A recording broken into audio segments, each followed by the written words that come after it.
तो हमने पिछले एपिसोड में देखा था कि सभी लोग टॉम में पहुंच गए थे, ठीक है? मेन हॉल में मतलब। तो आइए देखते हैं कि इस एपिसोड की स्टार्टिंग में क्या होता है। एम्परर कुन ना वो पहुंच गया था उसके पास, किसके पास? एम्परर कुन पहुंच गया था जहाँ पर वो तियानसेन का धर्म आइडल रखा हुआ था सिंहासन के ऊपर, ठीक है? थ्रोन के ऊपर, ठीक है? वहाँ पर, ठीक है? वो तियानसेन 10 लाख साल बीत गए, तुम मर चुके हो, लेकिन मैं अभी भी जीवित हूँ। शांत स्क्वायर में एम्परर कुन ने अपनी आंखें हल्की सी बंद करके थ्रोन पर बैठे अधेड़ उम्र के व्यक्ति को देखा। उसकी सोल धीरे धीरे वाइड में परिवर्तित हो गई और ब्लैक रोब पहने एक विद्वान जैसे दिखने वाले युवक में बदल गई। युवक का रंग गोरा था और वह बेहद आकर्षक था। उसने थ्रोन पर बैठे अधेड़ उम्र के व्यक्ति को देखा और आ भरे बिना नहीं रह सका। लाखों वर्ष पलक झपकते ही बीत गए। उसके सभी पूर्व अपोनेंट्स हार गए और अंत में केवल वही जीवित बचा। इस इरा में ना तो जियो तियानकांग है और ना जिंग लियो और ना ही आप जैसे बूढ़े लोग। विद्वान जैसे दिखने वाले उस युवक की आंखों में अचानक दो भयावह लाइट दिखाई दिया और थ्रोन पर बैठे अधेड़ उम्र के व्यक्ति का सामना करते हुए उसने अपने दिल में एक विकृत आनंद महसूस किया। चिंता मत करो, तुम्हारे सिल्टन रीजन मेरे जाने के बाद मैं उस रीजन में किसी को तुम्हारे साथ रहने के लिए भेज दूंगा। एम्परर कुन के होठ ऊपर की ओर मुड़ गए। उसने अपना हाथ खोला और उसकी विशाल हथेली ने थ्रोन पर बैठे अधेड़ उम्र के व्यक्ति का चेहरा तुरंत पूरी तरह से ढक लिया और अगले ही पल उसकी हथेली से ब्लैक ओरिजिन एनर्जी की धाराएं निकली और अधेड़ उम्र के व्यक्ति के माथे की ओर बहने लगी। वे सभी उपद्रवी लोग नष्ट हो गए थे और अब वह आत्मविश्वास से इस धर्मा स्टैचू को नियंत्रित कर सकता था। बूम! ढह चुके स्क्वायर के नीचे कयो से भरा एक वाइट था, जहां ब्लैक फ्लेम्स भड़क रही थी और सब कुछ जला रही थी। जियोयान और अन्य लोग अलग हो गए थे। उनकी ओरिजिन एनर्जी ब्लैक फ्लेम्स में समा रही थी। यह निदरवर्ल्ड फ्लेम है, सचमुच यहाँ नेदरवर्ल्ड नेदरवर्ल्ड फ्लेम है। जियोयान ने तुरंत अपने चारों ओर फैली ब्लैक फ्लेम्स का सोर्स पहचान लिया। पहले तो वह चौंक गया, फिर उसे एहसास हुआ कि कुछ गड़बड़ है। इस तरह की फ्लेम्स सब कुछ जला सकती थी और कभी बुझती नहीं थी। उसके शरीर में भी ऐसी ही फ्लेम्स थी। अगर कोई और इसके संपर्क में आता तो वह गंभीर खतरे में पड़ जाता। नेदरवर्ल्ड फ्लेम अपवित्र इनकुई के कारण नेदरवर्ल्ड कार्मिक फायर के छह से परिवर्तित फ्लेम है। इसे एक ऐसी दुष्ट फायर के रूप में माना जा सकता है जो कभी बुझेगी नहीं। सेंट्रल रीजन के लॉर्ड ने वास्तव में इनमें से बहुत सारी फ्लेम्स को एकत्रित करके यहाँ छोड़ दिया था। खांसी युवान रोंग का चेहरा पीला पड़ गया था। उसके होठ कांप रहे थे और वह जियोयान के कपड़ों में कसकर सिमट गया था। सेल लियो कार्मिक फ्लेम का उस पर स्वाभाविक रूप से संयमकारी प्रभाव पड़ रहा था और वह जियोयान के कपड़ों के भीतर कांपने से खुद को रोक नहीं पा रहा था। उसकी सांसें पहले से ही कहीं अधिक कमजोर हो गई थी। घुसपैठिए मर जा! भयंकर फ्लेम्स के बीच एक ऐसी वॉइस गूंजी जिसमें असीम किलिंग इंटेंट था। जियोयान की निगाहों के सामने दूर गहरे अंधेरे वाइड में एक विशाल आकृति धीरे धीरे प्रकट हुई। वह सुनहरे लहराते बालों वाला एक हट्टा कट्टा अधेड़ व्यक्ति था। उस विशाल वाइड में उस विशाल वाइड में स्पार्टियल स्ट्रॉम्स चल रहे थे जो उस अधेड़ व्यक्ति के बिखरे हुए गोल्डन हेयर को उड़ा रहे थे, जिससे वह किसी देवता जैसा लग रहा था। उसकी आंखों से दो गोल्डन रेस अद्यम शक्ति से निकली। अधेड़ उम्र के उस व्यक्ति ने अपने बाएं हाथ में एक जेड सील और दाएं हाथ में एक बड़ी सील पकड़ रखी थी। उसके पीछे पाम लीफ फैन उसकी रक्षा कर रहा था। वह अधेड़ उम्र का व्यक्ति युगों युगों तक सुप्रीम रहने वाले किसी अद्वितीय एम्परर के समान था, जिसकी ऑरा विशाल और प्रभावशाली थी। सेंट्रल रीजन का सेंट्रल रीजन के लॉर्ड की आइडेंटिटी क्या है? अधेड़ उम्र के व्यक्ति के हाथ में परिचित होली ऑब्जेक्ट को देखकर जियोयान का चेहरा बदल गया और वह आश्चर्य से चिल्ला उठा। आसपास की अंडरवर्ल्ड फ्लेम लगातार जल रही थी और इन यांग कंबाइंड ओरिजिन एनर्जी मुश्किल से ही उसका मुकाबला कर पा रही थी।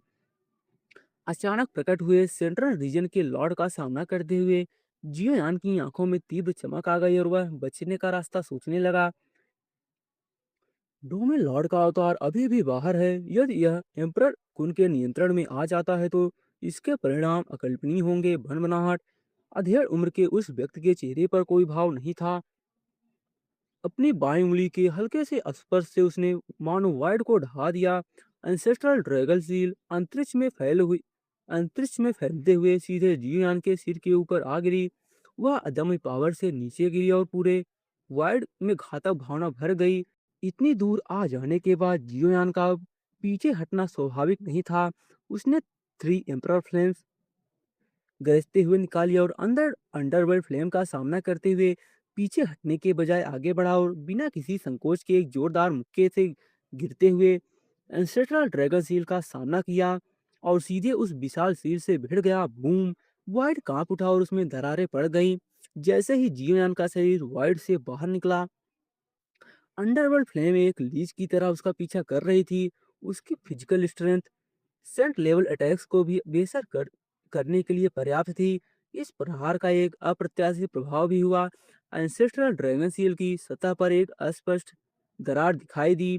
अधेड़ उम्र के उस व्यक्ति ने एंसेस्ट्रल ड्रैगन सील की सतह पर पड़ी दरारों को देखते हुए थोड़ा सा माथा सिकोड़ा, मानो वह सोच में डूबा हुआ हो। उसने फिलहाल फिलहाल अपनी स्थिति का फायदा नहीं उठाया। जैसे ही जियान हमला करने वाला था, उसके कपड़ों के अंदर युआन रोंग की सांसें बहुत तेज और अस्थिर थीं।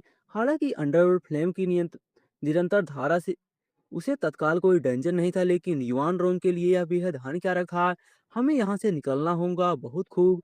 जियोयान ने निर्णायक एक्शन करते हुए 5 एम्परर फ्लेम छोड़ी, जिससे अंडरवर्ल्ड फ्लेम तुरंत मुक्त हो गई। 5 एम्परर फ्लेम्स के हट जाने के बाद अंडरवर्ल्ड फ्लेम जंगली जानवरों की तरह जियोयान के शरीर में बेकाबू होकर दौड़ने लगी। सौभाग्य से जियो ई अंतिम रक्षा पंख के रूप में वह मौजूद था, जिसने अंडरवर्ल्ड फ्लेम को पूरी तरह से फैलने से रोक दिया। अपने चारों ओर फैली अंडरवर्ल्ड फ्लेम का सामना करते हुए वे दो भयंकर जानवरों के मिलन की तरह थे, जो पल भर में आपस में लिपट गए। जियोयान, मैं बच नहीं पाऊंगा। युआन रोंग जियोयान के कपड़ों के भीतर दुबका हुआ था। उसका चेहरा पीला पड़ गया था और वह खुद से बुदबुदा रहा था। उसकी आंखों की लाइट धीरे धीरे कम होती जा रही थी। बकवास मत करो।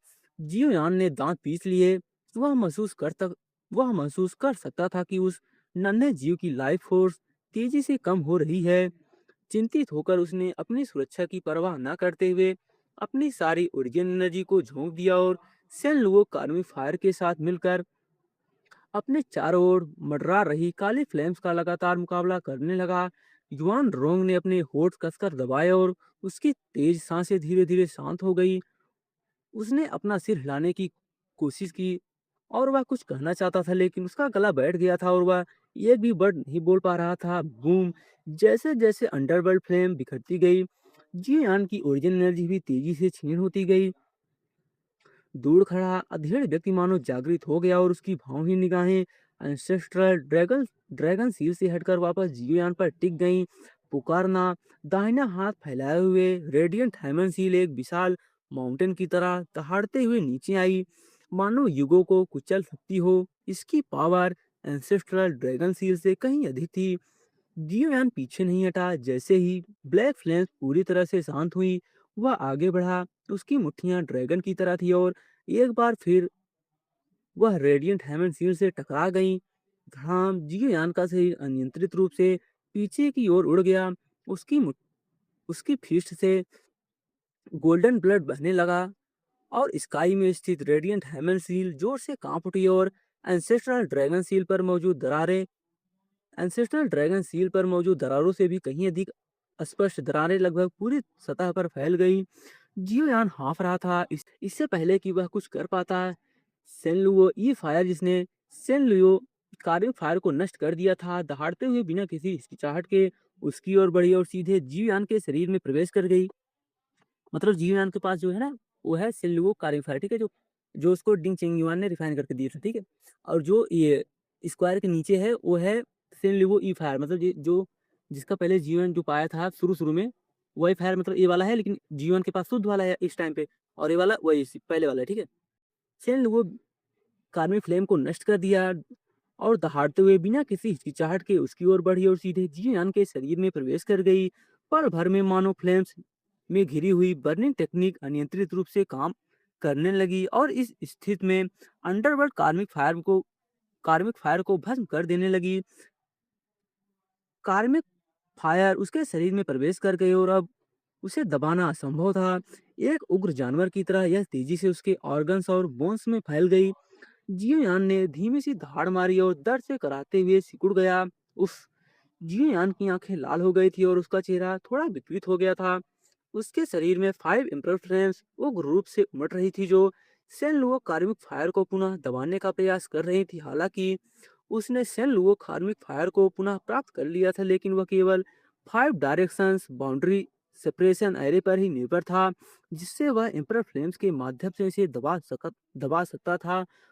वह पूरी तैयारी के बिना नेदरवर्ल्ड फायर का उपयोग करने से हिचकिचा रहा था, लेकिन आसपास की नेदरवर्ल्ड फ्लेम्स को बुझाने के लिए उसके पास ऐसा करने के अलावा कोई विकल्प नहीं था, और अब यह सबसे बुरा संभावित परिणाम बन गया था। जियान, क्या तुम ठीक हो? मुझे डराओ मत। जैसे ही नेदरवर्ल्ड फ्लेम शांत हुई, युआन रोंग कुछ हद तक संभल गया। जब उसने जियान में आए अचानक बदलाव को देखा, तो वह चौंक गया और चीख पड़ा, अच्छा नहीं है, अच्छा नहीं है। जियान हाँफ रहा था, मानो उसके शरीर में एक ना बुझने वाली आग जल रही हो, जिससे वह पूरी तरह से कांप रहा था। सेन लुओ कार्बन फायर को दबाने वाली 5 इम्परल फ्लेम्स फिलहाल कोई प्रगति नहीं कर पा रही थी। बाकी 3 फ्लेम्स और सेन लुओ कार्बन फायर के बीच का फासला अस्पष्ट था। जियो ई भी असहाय था और केवल जियो यान के शरीर में भड़कती सेन लुओ कार्बन फायर को देख सकता था। दूर खड़ा अधेड़ उम्र का व्यक्ति अविचलित रहा। उसके पीछे गहरे हरे रंग के पत्तों वाला एंशियंट फैन थोड़ा सा हिला और लगभग विनाश का एक तेज धमाका हुआ। जियोयान समय पर बच नहीं पाया और बुरी तरह से उड़ गया। उसके शरीर में तेज जलन के कारण वह काफी देर तक उठ नहीं पाया। युआन रोंग अब अपने मूल गोल मटोल रूप में लौट आया था। उसने गिरे हुए जियोयान को पकड़ रखा था और आंखों से आंसू बह रहे थे, और वह लगभग विलाप करते हुए बोल रहा था, तुम कैसे हो? ये सब मेरी गलती है। नेदरवर्ल्ड फायर की भयंकर आग बवंडर की तरह थी, जिसने लगभग जियोयान के आंतरिक ऑर्गन्स को राख में बदल दिया था। जियो ही केवल 8 एम्पर फ्लेम्स के सहारे ही जियान के शरीर की वेंस की रक्षा कर सकता था। फ्लेम्स के फ्लेम्स के तीव्र दर्द से उसके ऑर्गन्स लगभग सुन्न हो गए थे और वह कोई भी शक नहीं लगा पा रहा था। मैं तुम्हें कैसे दोष दे सकता हूँ? यह मेरी ही गलती है। जियोयान की सांसें तेज चल रही थी और गर्दन की वेंस फूल रही थी। दम घुटने वाले इस दर्द ने उसे ऐसा महसूस करा जैसे वह मर रहा हो। इस जलन के मुकाबले एम्परर फ्लेम्स को ग्रहण करने से उसे जो दर्द हुआ था वह बिल्कुल नगण्य था। जब एम्परर फ्लेम 6 रैंक की एम्परर फ्लेम के साथ मिलकर काम करती हैं तो उसकी शक्ति इतनी होती है कि वह माउंटेन्स को आसानी से जला सकती है और समुद्र को भी उबाल सकती है। अब उसके शरीर के भीतर इन यांग एनर्जी भी इसे रोक नहीं सकती। 8 एम्परर फ्लेम्स की सुरक्षा इस समय ओशन में एक बूथ के समान है और लंबे समय तक इसका सामना नहीं कर सकती। बाहर डोमेन लॉर्ड के असली रूप से बाहर डोमेन लॉर्ड के असली रूप में दिख रहे अधेड़ उम्र के व्यक्ति ने एंशियंट फैन को हाथ में पकड़ा और उसे एक बार फिर नीचे की ओर घुमाया। वाइड में चीर फाड़ हो गई और एक भयंकर स्पार्टिन स्टॉर्म उठ खड़ा हुआ। जियोयान इसका बिल्कुल भी सामना नहीं कर सका। उसका शरीर अज्ञात दूरी तक पीछे की ओर उड़ गया और उसके मुंह से ब्लड ड्रॉप्स निकल आई। युवान रोंग ने जियोयान को कसकर पकड़ लिया और जोर जोर से रोने लगा। वह स्वाभाविक रूप से दर्द से डरता था, लेकिन अब भले ही उसका शरीर तेज विंड ब्लेड से कट गया था, उसे कुछ भी महसूस नहीं हुआ। इस बार वाकई सब कुछ खत्म हो गया है। अब बचने का कोई रास्ता नहीं है। जियोयान ने दांत पीसते हुए कहा। उसे महसूस हो रहा था कि उसका पूरा शरीर नेदरवर्ल्ड फ्लेम से घिरा हुआ है और उसके शरीर का हर रोम और सेल जलती हुई फ्लेम्स के नीचे तेजी से मुरझाकर मर रहा है। उसके दिमाग में उपस्थित पर्पल गोल्डन फ्रैगमेंट पूरी तरह से स्थिर रहे, मानो जियोयान के लाइफ एंड डेथ का उससे कोई लेना देना ना हो। अधेड़ उम्र के उस व्यक्ति की आंखें ठंडी और तीक्ष्ण थी, मानो किसी पपेट की हों। उसने रेडिएंट हेमन सील और एंसेस्ट्रल ड्रैगन सील को उनकी मूल स्थिति पर बहाल कर दिया था। एंशियंट फैन पकड़े हुए वह धीरे धीरे कदम बढ़ा रहा था और एक भयानक आवाज पूरे वाइड में व्याप्त थी। तुम और करीब मत आओ, और करीब मत आओ। युआन रोंग की आंखें लाल हो गई थी और उसने जियोयान के जलते हुए बॉडी को छुआ। उसकी आंखों से आंसू बह रहे थे। ठंडे स्पार्टियल स्ट्रॉम में युआन रोंग का बॉडी धीरे धीरे विलीन हो गया और जियोयान की छाती पर एक अत्यंत विचित्र 9 कलर्ड स्पिरिचुअल हर्ब प्रकट हुई। स्पिरिचुअल हर्ब की रूट्स के नीचे से ब्लड ड्रॉप लुढ़कती हुई प्रतीत हुई और ब्लड के साथ साथ रूट्स भी जियोयान के बॉडी में समा गई। 9 कलर्ड स्पिरिचुअल हर्ब एक रोते हुए बच्चे की तरह धीरे धीरे हिल रहा था। ऊंचे प्लेटफॉर्म पर स्कॉलर लाइक योथ ने अप्रिय भाव से पीछे हटना शुरू कर दिया। थ्रोन पे बैठा अधेड़ व्यक्ति अपनी जगह पर ही बैठा रहा, लेकिन अचानक उसके सामने एक हट्टा कट्टा हाफ एजेड मैन प्रकट हुआ, जिससे एम्परर को उनको पीछे हटना पड़ा। हाफ एजेड मैन की उस व्यक्ति के सुनहरे लहराते बाल थे और उसने एक एंशियंट फैन पकड़ रखा था। उसके दोनों ओर रेडियंट हेमन सील और एंसेस्ट्रल ड्रैगन सील लगी हुई थी। उसकी विशाल और असीम ऑरा ने एम्परर कुन को भी थोड़ा सा स्तब्ध कर दिया था। वो तियानसेन, तुम मरने के बाद भी इतने परेशान करने वाले हो। तुमने तो सच में यह चाल सोच रखी थी। युवक ने अपने दांत भींच लिए। उसके सुंदर चेहरे पर एक भयावह भाव छा गया था। लेकिन चूंकि मैंने यहाँ आने की हिम्मत की है, इसलिए मुझे कोई नहीं रोक सकता। ऊंचे प्लेटफॉर्म पर एम्परर कुन की स्किन स्त्री की तरह सफेद थी, जो उनके काले रोब के नीचे और भी कोमल प्रतीत हो रही थी। वे हाथ जोड़कर खड़े थे, मानो किसी स्कॉलर की तरह व्यवहार कर रहे हों। उनके सामने सेंट्रल रीजन के लॉर्ड वो तियानसेन खड़े थे, लेकिन उनका असली फॉर्म एक निर्मम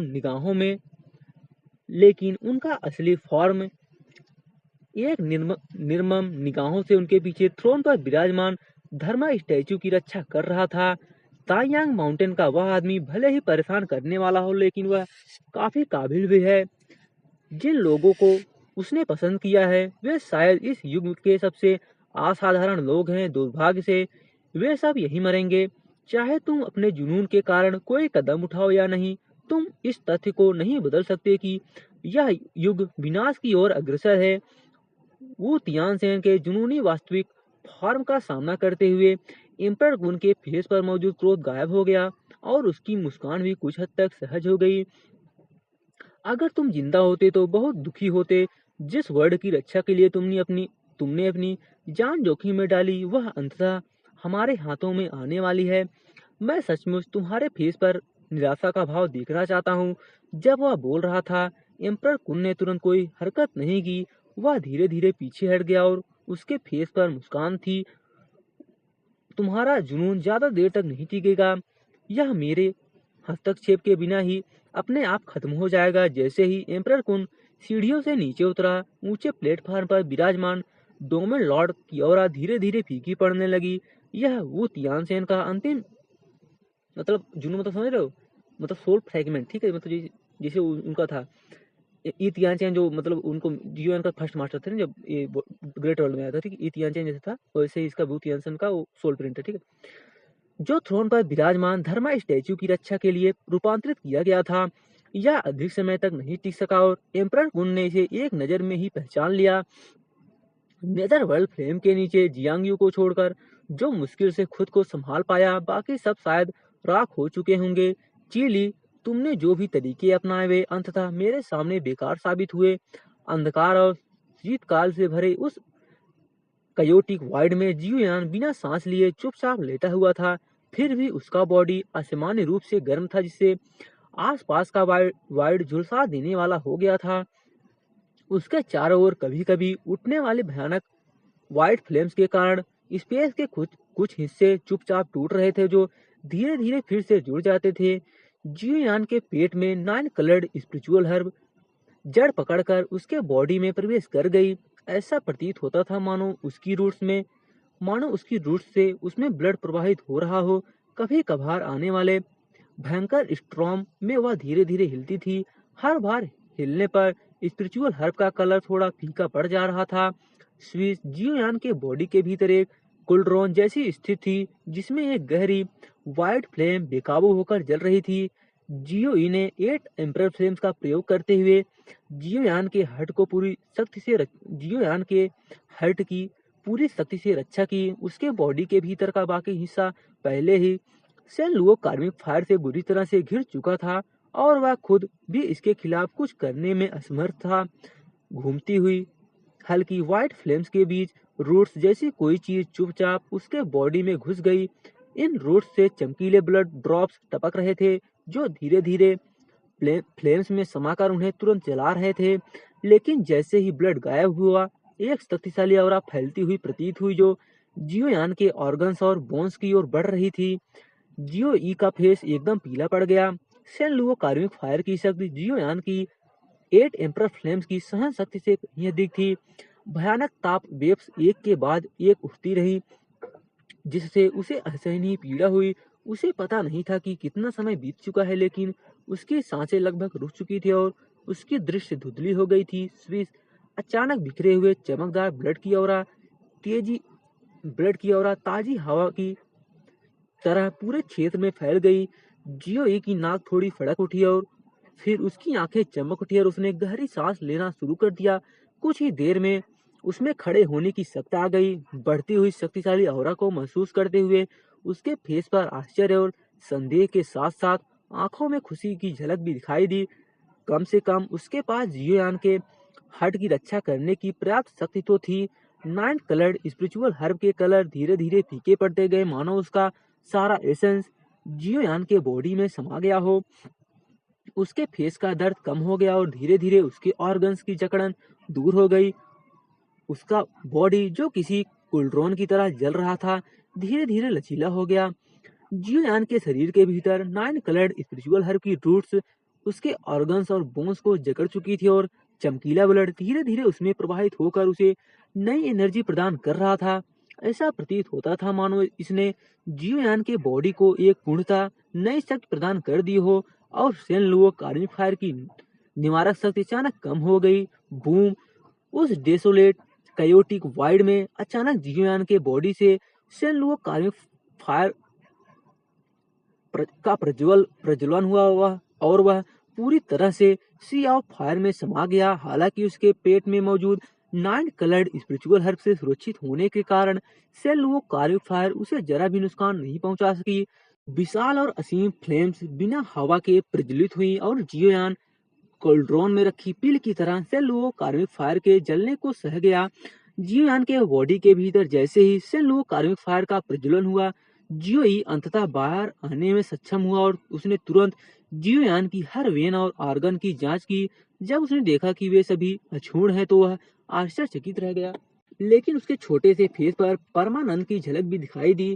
कार्मिक फायर निरंतर जल रही थी। 9 रेवोल्यूशन फ्यूजन क्रास की सुरक्षा के बावजूद फ्लेम्स के केंद्र में स्थित जियोयान के शरीर की हर वेन धीरे धीरे उजागर हो रही थी और उसकी स्किन से ब्लड बह रहा था। कार्मिक फायर के नीचे वह एक पिल की तरह था जिसकी सारी अशुद्धियां जलकर राख हो रही थी। जियोयान के माइंड में पर्पल गोल्डन कलर का वह फ्रैगमेंट जो डेथ के समय भी स्थिर था अचानक हिल उठा। उसके फोरहेड से पर्पल गोल्डन लाइट फूट पड़ा, मानो कोई विशाल और असीम ऑरा हो जिसमें प्राचीनतम सिंबल्स प्रतीत हो रहे हों, या मानो स्काई में विराजमान कोई सुप्रीम एंटिटी हो जिसकी आंखों में तिरस्कार भरा हो और जिसके लिए वर्ल्ड की हर चीज डस्ट के समान हो। Path to holy spirit entry complete. एक एंशिएंट स्पिरिचुअल वॉइस वाइड में धीरे धीरे गूंजी, मानो पर्पल गोल्डन फ्रैगमेंट से बनी किसी भव्य रचना से आ रही हो। जैसे ही वॉइस मंद पड़ी, जियोयान के चारों ओर की नेदरवर्ल्ड कार्मिक फायर अनंत बंधनों से बधी हुई प्रतीत हुई, मानो उसके बॉडी में प्रवेश करने के लिए संघर्ष कर रही हो। 5 डायरेक्शन बाउंड्री सेपरेशन एरे के दमन के बिना भी वह आज्ञाकारी रूप से जियो ई के सामने लेटी हुई थी, मानो उसके द्वारा निगल लिए जाने की प्रतीक्षा कर रही हो। क्लैंग! जैसे ही सेन लुओ कार्मिक फायर उसके बॉडी में प्रवेश कर गई, जियोयान की कसकर बंद आईज जोर से फड़क उठी, मानो कोई मेटल चकनाचूर हो गई हो। और अगले ही पल जियोयान की आंखें खुली और अचानक उसकी आंखों से शुद्ध वाइट फ्लेम्स की बीम निकली जिन्होंने दूर स्थित वाइड को तुरंत चकनाचूर कर दिया। वातावरण में कायोस फैल गया और क्षति को ठीक होने में लंबा समय लगा। उसकी आंखों की फ्लेम बंद पड़ते ही जियोयान खालीपन में घूमने लगा। काफी देर बाद आखिरकार उसके बॉडी पर उसका नियंत्रण वापस आ गया। उसने अचानक अपने पेट की ओर देखा और उसकी आंखें तुरंत सिकुड़ गईं। उसके पेट पर नेल के आकार का 9 कलर स्पिरिचुअल हर्ब का मार्क था, युआन रोंग। जियोयान मन ही मन बुदबुदाया। युआन रोंग द्वारा उसके लिए किए गए कार्यों के सीन उसके माइंड में कौंध गए। कांपते हुए उसके हाथ ने कांपते हुए हाथ से उसने अपने पेट पर बने मार्क को छुआ और जियोयान का हार्ट ऐसे दर्द से भर गए जैसे सुई चुभ गई हो। एम्परर कून उसके दांत के बीच गहरी हेटरेट उमड़ पड़ी और जियोयान की आंखों में असीम मैडनेस छा गया। वह खड़ा हुआ और एक पंच मारा जिससे उसके सामने का सारा स्काई चकनाचूर हो गया। शांत हाल में एम्परर कून पालथी मारकर बैठा था। उसकी आंखें हल्की बंद थी और वह आसपास किसी चीज पर नजर नहीं डाल रहा था। ऊंचे प्लेटफार्म पर वू तियानसेन का जुनून का सोल फ्रेगमेंट धीरे धीरे कमजोर होता जा रहा था। दोनों कई दिनों तक सेटलमेंट में फंसे रहे। एक मूर्तापूर्ण जिद अपनी पलकों को हल्के से झपकाते हुए एम्परर कुन ने हल्की सी मुस्कान दी। वह समझ गया था कि ऊ तियानसेन का सोल फ्रेगमेंट चरम सीमा तक पहुंच चुका है। अगर वह अब कोई कदम उठाता तो बाद वाले के पास विरोध करने की कोई पावर नहीं होती। अब आगे बढ़ने का समय आ गया है। मेरा पेशेंस खत्म हो चुका है। जैसे ही वह बोल रहा था, एम्परर कून अचानक खड़ा हो गया। उसकी आंखें चाकू की तरह तेज थी और उसके काले रोब शांत हाल में लहरा रहे थे। पुकारना जैसे ही एम्परर कुन ने नीचे की सीढ़ियों पर कदम रखा, वो तियानसेन की सोल फ्रेगमेंट की पावर अचानक जागृत हो उठी। उसने एंशियन फैन को कसकर पकड़ा और अपनी अंतिम पावर का प्रयोग करते हुए एक प्रचंड विंड छोड़ी जो स्काई में तेज स्वार्थ की बौछार की तरह फैल गई और वाइड लेयर्स को चीरते हुए सीधे एम्परर कुन की ओर बढ़ गई। एम्परर कुन भावहीन बना रहा, मानो उसे इसकी उम्मीद थी। एक हाथ बैग के पीछे रखते हुए उसने दूसरे हाथ को बिजली की गति से आगे बढ़ाया और अपार मात्रा में ओरिजिन कुई का प्रवाह किया जिसने स्काई में मौजूद अनगिनत स्वार्थ को आसानी से चकनाचूर कर दिया। परेशान होने का क्या फायदा? वो तियानसेन, तुमने अपनी आखिरी बची हुई इच्छा शक्ति भी खत्म कर दी है। अब अगर जुआन मियाओ खुद हस्तक्षेप भी ना करे तो भी तुम्हें बचाने का कोई तरीका नहीं है। अब अगर जुआन मियाओ मतलब जो सुप्रीम सेंट है ना, सुप्रीम सेंट के बाद आता है जुआन मियाओ लेवल, ठीक है। अगर अब जुआन मियाओ खुद हस्तक्षेप भी करे तो भी तुम्हें बचाने का कोई रास्ता नहीं है। एम्परर कून धीरे धीरे ऊंचे सीढ़ियों पर चढ़ता गया। उसका फेस असामान्य रूप से शांत था, लेकिन उसके होठों के कोने पर एक ठंडी मुस्कान दिखाई दी। ऊंचे प्लेटफार्म पर वो तियानसेन की जुनूनी पावर थ्रोन के सामने अकड़ी हुई खड़ी थी, ठीक उसी मुद्रा में जैसे उसने इटर्नल फैल लहराया था। इस समय उसकी मायावी फिगर और भी धुंधली हो गई थी। रेडिएंट हेमन सील और एंसेस्ट्रल ड्रैगन सील टूटे हुए स्टोन की तरह चुपचाप चकनाचूर हो गई और फिर ऑरा के एक धुंधले अंश में परिवर्तित होकर विलीन हो गई। मुझे कभी समझ नहीं आया कि तुम इतने लापरवाह क्यों हो। अंतिम सीढ़े पर कदम रखते ही एम्परर कुन का फेस ठंडा और कठोर हो गया। एक हाथ पीठ के पीछे रखते हुए उसने धीरे से अपने फैले हुए हाथ से वो तियानसेन की मायावी फिगर के फोरहेड को छुआ। हल्की सी चटकने की आवाज के साथ ग्रेट वर्ल्ड में उसकी इच्छा शक्ति का अंतिम अंश राख की तरह गायब हो गया। कितनी सुंदर आवाज है। एम्परर कुन ने हाथ हिलाते हुए ठंडी मुस्कान दी और उसकी निगाहें थ्रोन पर बैठे हाफ एजेंट मैन पर टिक गई। वह जोर से हंसे बिना नहीं रह सका। अब उसे कोई रोक नहीं सकता। एक बार जब यह धर्मफॉर्म नियंत्रण में आ जाएगा तो यह विशाल टॉम ढह जाएगी। उस समय सभी तथाकथित प्रतिभाशाली लोग यहीं दफन हो जाएंगे, जिससे हमें एक्शन करने की परेशानी से मुक्ति मिल जाएगी। एम्परर कुन ने अपनी पाम फिर से खोली और फुसफुसाते हुए अपनी 5 उंगलियों से थ्रोन पर बैठे अधेड़ उम्र के व्यक्ति का फेस ढक लिया। उसकी पाम में ब्लैक एनर्जी का प्रवाह हुआ और वह एनर्जी उस मैन के फोरहेड पर प्रवाहित हो गई। यह मेरी उम्मीद से भी कहीं अधिक आसान है। अपने सामने धर्मा स्टैचू में आए परिवर्तन को देखकर एम्परर कुन की आंखों में एक तीव्र चमक उठी। उसके फेस पर मुस्कान आ गई। वो तियानसेन के अंतिम प्रतिरोध के बिना इस धर्म स्टैच्यू को नियंत्रित करना बहुत आसान हो गया था। एक बार जब तुम टॉम से बाहर निकलकर अपने वास्तविक फॉर्म में विलीन हो जाओगे चीली, तो चाहे तुम ताइयांग माउंटेन पर ही क्यों ना भरोसा करो, तुम्हारे पास आज्ञाकारी रूप से सरेंडर करने के अलावा कोई विकल्प नहीं होगा। एम्परर कुन के होठों पर एक भयावह मुस्कान फैल गई और उसकी आंखों में एक विकृत मैडनेस झलकने लगी। हालांकि रास्ते में कई बाधाएं आईं, फिर भी वह अंतिम परिणाम से बहुत संतुष्ट था। बूम! अचानक उसके पीछे का वाइट चकनाचूर हो गया। एम्परर कुन ने अपनी आईब्रोज उठाई और पलक झपकते ही अजीब तरह से पीछे की ओर हेड घुमाया। जब उसने वाइट से बाहर आते हुए एक फिगर को देखा तो उसकी आंखें थोड़ी सिकुड़ गईं और उसके फेस पर शॉक के भाव स्पष्ट रूप से दिखाई दिए। ये तो तुम हो, तुम सचमुच जिंदा बच गए। एम्परर कुन की पांचों उंगलियां अभी भी थ्रोन पर बैठे हाफ एजेड मैन के फेस पर टिकी हुई थी। वह सीधा खड़ा था और हालांकि उसके फेस पर शॉक के क्षणिक भाव दिखाई दे रहे थे, पर उसका बॉडी गतिहीन बना रहा। जियोयान के काले बाल बिखरे हुए थे, उसकी आईब्रोज गुस्से से तन गई थी और उसकी आंखों में मानो एक हल्की वाइट फ्लेम सी जल रही थी। वह भावहीन होकर वाइट से बाहर निकला और बिना कुछ कहे एम्परर कुन को घूरने लगा। मुझे अब याद आया बदमाश, तुम्हारे अंदर एक से अधिक एम्परर फ्लेम्स हैं, इसलिए तो तुम नेदरवर्ल्ड फ्लेम से बच निकलने में कामयाब रहे। एम्परर कुन ने अपनी आंखें सिकोड़ी, उसका फेस सामान्य हो गया और वह हल्का सा मुस्कुराया। जियांगियो के अलावा वह किसी और को गंभीरता से नहीं लेता था, भले ही उसके सामने खड़ा यह व्यक्ति एम्परर फ्लेम की बहुत सी खूबियों से लैस था। जियोयान के होंठ हल्के से ऊपर उठे और उसके फेस पर एक ठंडी मुस्कान आ गई। एम्परर कुन के कुछ प्रतिक्रिया करने से पहले ही वह बिजली की तरह तेजी से आगे बढ़ा और पलक झपकते ही एक जोरदार पंच मारकर एम्परर कुन के एक जोरदार पंच मारा, जो सीधे जाकर एम्परर कुन के स्टोमच पर लगा। जियोयान की हरकतें देखने से पहले ही एम्परर कुन की नजरें धुंधली हो गई और फिर उसकी स्टोमच पर दर्द पल भर में पूरे बॉडी में फैल गया। वह बेजान होकर ग्राउंड पर गिरने ही वाला था। उसकी आंखें चौड़ी खुली हुई थी और वह अविश्वास से जियोयान को घूर रहा था, जो अपनी मूल जगह पर लौट आया था।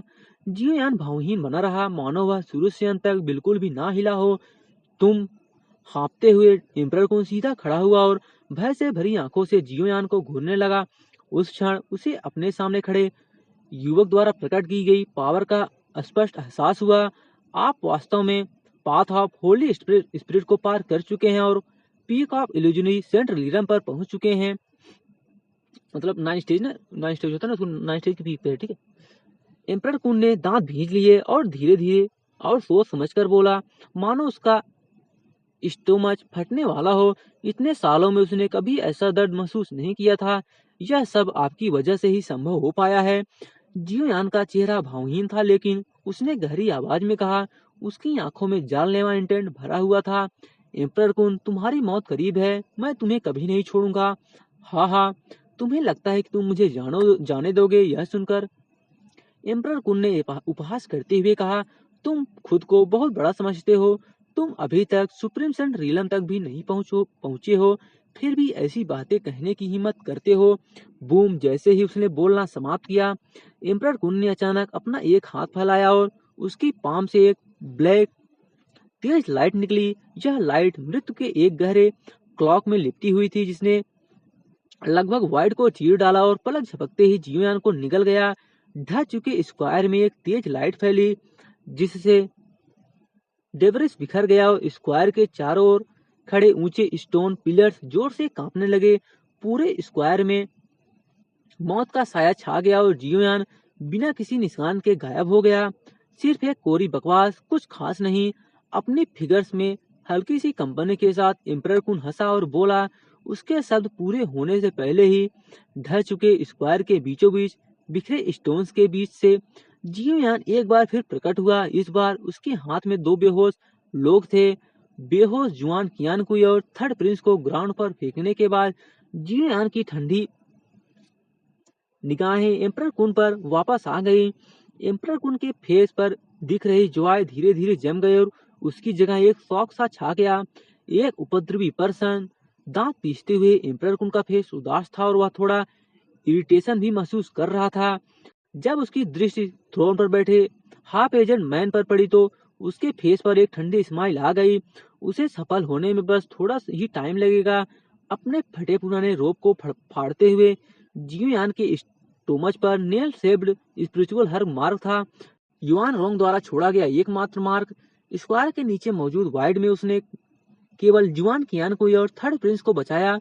उसे जियांग यू और जहान वुयान नहीं मिले, लेकिन उनकी पावर को देखते हुए वे इतनी आसानी से नहीं मरेंगे, इसलिए उसे कोई चिंता नहीं थी। आपकी पावर में वाकई काफी इम्प्रूवमेंट हुआ है। अपनी आंखें घुमाते हुए एम्परर को मुस्कुराया और बोला, वह इस धर्म फार्म पर पूर्ण नियंत्रण पाने तक जितना हो सके टाइम बिताना चाहता था। एक बार सामने वाले को मार गिराने के बाद यह टास्क आसान हो जाएगा। बिना कुछ बोले जियोयान अचानक आगे बढ़ा और एम्परर खून का फेस तुरंत जम गया और वह किसी तरह पीछे हट गया, लेकिन फिर भी जियोयान की फिस्ट उसके शोल्डर पर लगी। उसकी आर्म तुरंत ढीली पड़ गई, मानो उसमें कोई पावर ही ना बची हो। डीकुन की आंखें लाल हो गई। डीकुन मतलब एम्परर खून, ठीक है। और उसका सुंदर फेस एंगर से पूरी तरह से विकृत हो गया था। वह पेन से कराह उठा, लेकिन उसका दूसरा हैंड अभी भी धर्मा स्टैचू के फेस को कसकर पकड़े हुए था। जियोयान ऊंचे प्लेटफार्म पर खड़ा था, एम्परर कुन से कुछ ही फीट की दूरी पर। एम्परर कुन के पेनफुल फेस को देखकर उसने अचानक मौकरी किया, क्या तुम अब भी इस धर्मा स्टैचू पर अपनी होप लगाए बैठे हो? होप का पहले होप का प्लेस। ये दो वर्ड्स एम्परर कुन के हार्ट में तेज चाकू की तरह चुभ गए। उसने अचानक ऊपर देखा और जियोयान को घूरने लगा। उसकी निगाहों में ये दो वर्ड्स केवल कमजोर ह्यूमंस के लिए थे। इसका मतलब था कि अब उसका फेट उसके अपने हैंड्स में नहीं था। अपने प्राइड के बावजूद इन दो वर्ड्स को सुनकर वह तुरंत गुस्से से भर गया। हे, क्या तुम भी डर गए हो? लाखों वर्षों के पेशेंस ने उसके अहंकार और घमंडी नेचर को भी बदल दिया था। उसने अपने हार्ट में उठ रहे शर्मनाक गुस्से को दबाते हुए मौकरी किया और शांत टोन में बोला, धड़ाम एक और पंच एम्परर उनके स्टोमच पर जोर से लगा। वह कांप उठा और लगभग ग्राउंड पर गिर पड़ा। उसकी सारी पावर मानो छीड़ हो गई हो। उसने इस धर्मा फॉर्म को नियंत्रित करने में बहुत एनर्जी और ऊर्जन को खर्च कर दी थी। इस समय जियोयान का सामना करते हुए उसके पास प्रतिरोध करने की कोई पावर नहीं बची थी। मैं तुम्हें मार डालूंगा, लेकिन अभी नहीं। मैं तुम्हें इस धर्मा बॉडी को नियंत्रित करने का टाइम दूंगा, फिर मैं स्वयं तुम्हारा सारा प्राइड चूर चूर कर दूंगा, कमीना। जियोयान की आंखें भयावह हो गई। बोलते बोलते वह धीरे धीरे हवा में ऊपर उठ गया और फिर कोई हरकत नहीं की। हाँ, तुमने सच में मुझे मौका दिया। सबसे बुरे हालात के लिए पहले से ही तैयार। एम्परर कुन किसी तरह उठ खड़ा हुआ, स्काई में जियोयान की ओर देखा और ठंडी स्माइल के साथ बोला। उसकी आंखों में पहले से ही जानलेवा इंटेंट भरा हुआ था। इस तरह की मर्सी देखकर उसे दुख हुआ, लेकिन उसके पास इसे विनम्रता से स्वीकार करने के अलावा कोई चारा नहीं था। मैंने तुमसे कहा था, मैं तुम्हारे उस होप को अपने हाथों से चकनाचूर कर दूंगा जिस पर तुम्हें इतना प्राइड है, और तुम्हारी वजह से मरने वालों का रिवेंज लूंगा। अब तुम पूरी तरह से असुरक्षित हो। जियोयान ने पीछे मुड़े बिना ही स्क्वायर पर छलांग लगा दी। उसकी बातों से एम्परर कुन का फेस गुस्से से लाल हो गया और उसका घमंडी नेचर भी थोड़ा डगमगा गया। उसने पिल्स क्रमशः जुआन कियान कुई और थर्ड प्रिंस को खिला दी। हालांकि थर्ड प्रिंस परेशान करने वाला था, लेकिन अब वह उसके लिए कोई थ्रेट नहीं था और सतर्क रहने की कोई आवश्यकता नहीं थी। इसे पियो। ऊंचे प्लेटफॉर्म पर थ्रोन पर बैठा हाफ एजेड मैन अचानक खड़ा हो गया। एम्परर कुन जोर से हंसा। उसका थका हुआ बॉडी सोल फॉर्म में परिवर्तित हो गया और वह उत्सुकता से डोमेन लॉर्ड के धर्मा स्टैचू के फोरहेड में समा गया। जैसे ही धर्मा स्टैचू के फोरहेड के बीच हल्का सा ब्लड मार्क दिखाई दिया, डोमेन लॉर्ड के धर्मा स्टैचू से एम्परर कुन की दहाड़ सुनाई दी। जियोयान, यही तुम्हारी डेथ होगी। डोमेन लॉर्ड के धर्मा स्टैचू डोमेन लॉर्ड का धर्मा स्टैचू लंबा और मजबूत था। उसके काले बाल खड़े हुए थे, जिससे एक दृढ़ ऑरा निकल रही थी। उनकी लाल और चौड़ी आंखें लाफ्टर से गूंज उठी। जियोयान, इस बॉडी में समाहित पावर असीमित है। मेरे खिलाफ लड़ने के लिए तुम्हारे पास क्या है? जियोयान चुप रहा। उसने एम्परर कुन की ओर देखा। इस धर्मा बॉडी को नियंत्रित और अपने वश में करने के बाद एम्परर कुन की पावर अविश्वसनीय स्तर तक पहुंच गई थी। हालांकि यह विशाल टॉम एक सुप्रीम सेंट की पावर को दबा देता था, फिर भी यह उससे कहीं अधिक पावर प्रकट कर सकता था। युवान रोंग ने स्वयं को बलिदान कर दिया ताकि सेल लुओक कार्मिक फायर को अपने बॉडी में समाहित कर सके। उसी समय सेल लुओक कार्मिक फायर के कारण उसने तथाकथित पाथ ऑफ होली स्पिरिट पर कदम रखा और फ्लेम के माध्यम से इलाइटमेंट प्राप्त किया। उसने फॉल्स सेंट 10 माइनर स्टेजेस को सीधे छोड़ दिया। अब वह ना तो फॉल्स सेंट है और ना ही सुप्रीम सेंट। क्लिक। एम्परर कुन बिजली की गज से प्रकट हुए। उन्होंने एक ऐसा पंच मारा जिससे जियोयान हवा में उड़ गया और नीचे खड़े विशाल स्टोन पिलर्स चकनाचूर हो गए। जैसा आप चाहें, यही मेरी पावर है। आपको कैसा लग रहा है? अपने भीतर असीम पावर का अनुभव करते हुए एम्परर कुन ने मौखरी किया। सुप्रीम सेंट लेवल पर दमित होने के बावजूद यह प्रचंड पावर उन्हें अत्यंत संतुष्टि प्रदान कर रही थी। इसके लिए यही सब कुछ है। जियोयान ने खुद को संभाला, अपने मुंह के कोनों से ब्लड पोंछा और शांत टोन में बोला, तुम मरने ही वाले हो, फिर भी जिद्दी बने हुए हो। एम्परर कुन ने घृणा से भरी स्माइल के साथ कहा। उसकी आंखों में किलिंग इंटेंट भरा हुआ था। यह एरोगेंट आदमी दिन ब दिन और भी ज्यादा परेशान करने वाला होता जा रहा था। तब मैं तुम्हें अपनी पावर दिखाऊंगा। जियोयान धीरे से हंसा। उसकी फीट्स धीरे धीरे कसती गईं। क्या तुम तैयार हो? अब मैं तुम्हें मार डालूंगा। बूम। उसके बोलने से पहले ही जियोयान का शरीर एजोर ड्रैगन की तरह नीचे आ गिरा। उसका पूरा शरीर भयानक व्हाइट फ्लेम से भर गया और उसकी आंखें और भी भयावह हो गई। उसने एक पंच मारा जिसकी पावर हेवन एंड अर्थ तक पहुंच गई। एम्परर कुन चौंक गया और जल्दी से उसे रोकने की कोशिश की, लेकिन उसकी आर्म पेन ने उसके होश उड़ा दिए। गड़गड़ाहट। दोनों के बीच कोई दिखावटी दांव पेच नहीं थे। वे केवल अपनी फिजिकल स्ट्रेंथ के बल पर लड़ाई कर रहे थे। पलक झपकते ही उन्होंने एक दूसरे पर दर्जनों वार कर दिए। हर वार के साथ ही स्पेस बिखर गया और भयानक पावर हवा में फैल गई, यहाँ तक कि देखने में अभेद लगने वाला स्टोन प्लेटफॉर्म भी दरारों से भर गया। धड़ाम। एक एल्बो एम्परर कुन की बैक पर जोर से लगी, जिससे वह पेन से चीखते हुए ग्राउंड पर गिर पड़ा।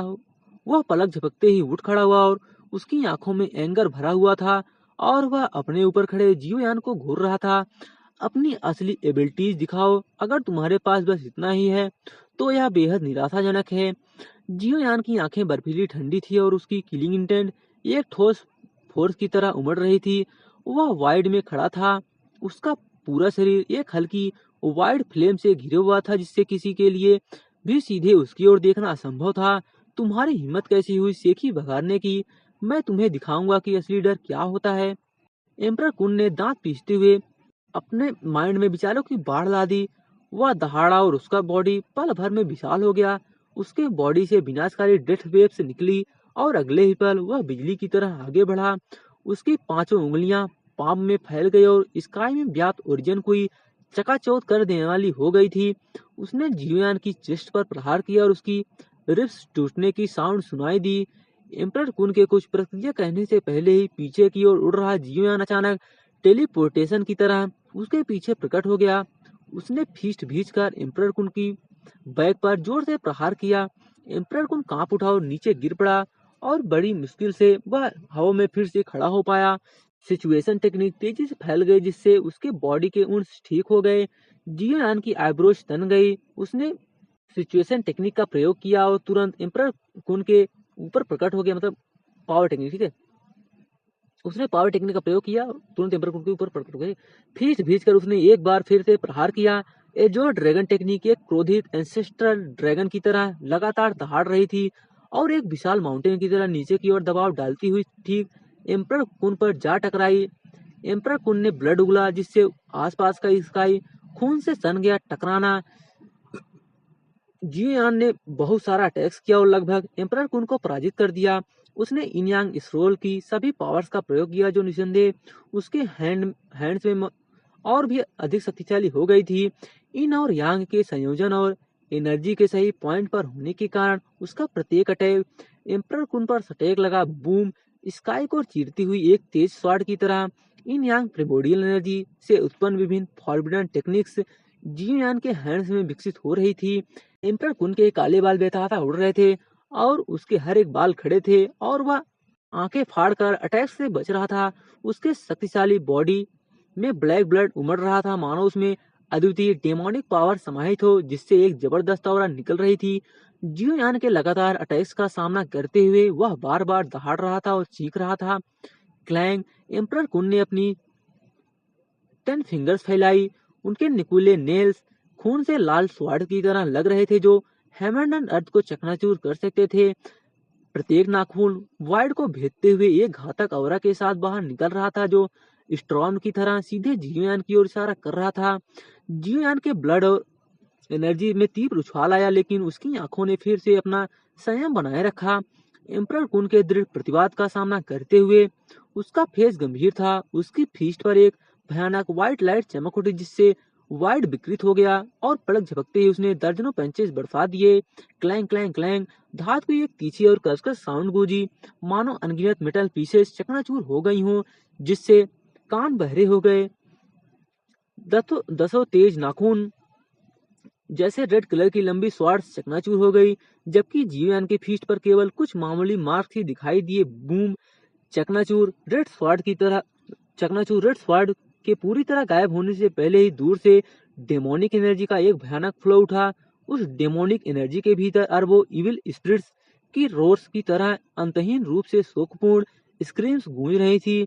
जैसे ही डेमोनिक एनर्जी का फ्लो बढ़ा, वह दसियों हजार फीट के एक डेमन जर्नल में परिवर्तित हो गया, जो नेदरवर्ल्ड से रेंगते हुए डेमन जैसा लग रहा था। उसके बॉडी के चारों ओर गहरा धुंधला फॉग एक अभेद्य आर्मर की तरह घूम रहा था, जिससे एक घातक ऑरा निकल रही थी। एम्परर कुन के हेड के सारे हेयर खून जैसे लाल हो गए थे। वह डेमन जर्नल के बॉडी के भीतर खड़ा था। उसकी आंखें मानो वाइड लेयर्स को भेद रही थी और एक अप्रतिरोध ऑरा बिखेर रही थी। हंसना, डेमन जर्नल ने अपना विशाल हाथ फैलाया, मानो स्काई को ढककर इस पूरे वाइड को कैद कर लिया हो, मानो एयर फ्लो रुक गया हो। विशाल हैंड नीचे झपटा और एक भयंकर स्ट्रॉम उठा, जो मानो जियोयान को अपनी चपेट में ले रहा हो। बूम! जियोयान की आंखें बर्फीली ठंडी थी। उसने एक वर्ड भी नहीं कहा, बस फीस्ट उठाई और जोर से नीचे पटकी। हल्की व्हाइट फ्लेम्स मानो पूरे स्काई को जला रही थी। धधकती फ्लेम्स ने उमड़ती हुई डेमोनिक एनर्जी को काफी हद तक बिखेर दिया। जैसे ही उसकी फीस्ट और पाम टकराए, एक्सप्लोजन की साउंड लगातार गूंज उठी। जियोयान तोप के गोली की तरह उड़ गया। वह लड़खड़ाया और नीचे ग्राउंड पर जोर से गिरा। कैसा रहा? यह वही टेक्निक है जिसका उपयोग मैंने वू तियानसेन को मारने के लिए किया था। इसका उपयोग तुम्हारे ऊपर करना तुम्हारे लिए सम्मान की बात है। एम्परर कुन ने व्यंग करते हुए कहा। विशाल डेमन जनरल हवा में उठा, अपनी 2 फिंगर्स को आपस में जोड़कर जियोयान की ओर निशाना साधा।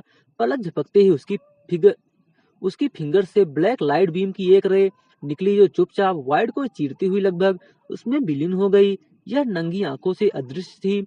जियोयान की आंखें झपकी, उसका बॉडी कांप उठा और उसने ब्लैक लाइट बीम से खुद को बचाया। रे ग्राउंड से टकराया और तुरंत ही finger sized abyss black hole बन गया। अरे वाह! तो अब तुम्हें चकमा देना भी आ गया है। एम्परर कुन के वर्ड्स में व्यंग भरा था। बोलते ही उसकी फिंगर्स एक बार फिर जियोयान की ओर इशारा करने लगी। पलक झपकते ही दर्जनों काली लाइट बीम्स निकली, मानो जियोयान के हार्ट तक पहुंचने की होड़ में हो। उसके हैंड्स में सफेद फ्लेम्स उमड़ रही थी और 8 एम्परर फ्लेम्स फूट पड़े, जो उसकी पाम में रंगीन लाइट और साइडों में परिवर्तित हो गई। जियोयान का चेहरा ठंडा था और उसके हाथ तेजी से चल रहे थे। एम्परर कुन के शौक के लिए सभी ब्लैक तेज लाइट्स एक एक करके चकनाचूर हो गई। बकवास! एम्परर कुन के चेहरे पर व्यंग भरी स्माइल तुरंत जम गए और फिर उसने दांत भींचकर कुछ वर्ड्स कहे और अगले ही पल विशालकाय डेमन जनरल आगे बढ़ा, अपने फीस्ट से वाइड को चीरते हुए अपने साथ एक विशाल और असीम एनर्जी लेकर आया। डेमोनिक एनर्जी बेतहाशा फैल गई और पूरे वाइड को अपनी चपेट में ले लिया। धड़ाम! डेमोनिक एनर्जी के बीच जियोयान की स्पिरिचुअल पावर अत्यंत अपरिपक्व थी और वह एम्परर कुन के पोजीशन को अपनी नंगी आंखों से भी नहीं देख पा रहा था। अचानक हुए अटैक में डेमन जनरल ने उस पर सीधा प्रहार किया और जैसे ही वह पीछे की ओर जोर से गिरा, उसकी बोन्स चकनाचूर हो गई। पुकारना, डेमोनिक एनर्जी जियोयान से इंसेक्ट्स की तरह चिपकी हुई थी और लगातार उसका पीछा कर रही थी। एम्परर कुन का कहीं कोई नामो निशान नहीं था। यहाँ मानो सारी कॉन्शियसनेस स्वयं में फंस गई हो। बिल्कुल बेकार। जियोयान अचानक रुका और उसके कानों में सीटी की आवाज सुनाई दी। ठीक समय पर जियोयान तेजी से घूमा और एक स्पीयर से बाल बचा जो जोरदार तरीके से उसकी ओर आ रहा था और जिससे भयंकर डिमोनिक एनर्जी निकल रही थी। खैर, तुम यहाँ एक अंधी आदमी से कम नहीं हो। तुम्हारी स्पिरिचुअल पावर भी बेकार है। तुम दुश्मन का चेहरा भी नहीं देख सकते। मेरे खिलाफ लड़ने के लिए तुम्हारे पास क्या है? इम्पर कुन की वॉइस मानो हर दिशा से आ रही थी, जिससे जियोयान को उसके सोर्स का पता नहीं चल रहा था। इस डेमोनिक एनर्जी में उसकी सारी सेंसेस सुन हो गई थी और उसे यह जानने का कोई तरीका नहीं था कि एम्परर कुन अगली बार कहाँ प्रकट होंगे। बूम! एक और पंच चुपचाप पड़ा और जियोयान की बैक पर जोर से लगा। हल्की सी चटकने की आवाज के साथ जियोयान एक बार फिर मेटेओराइट की तरह गिर पड़ा और उसके मुंह से ब्लड की बूंदें निकल गई।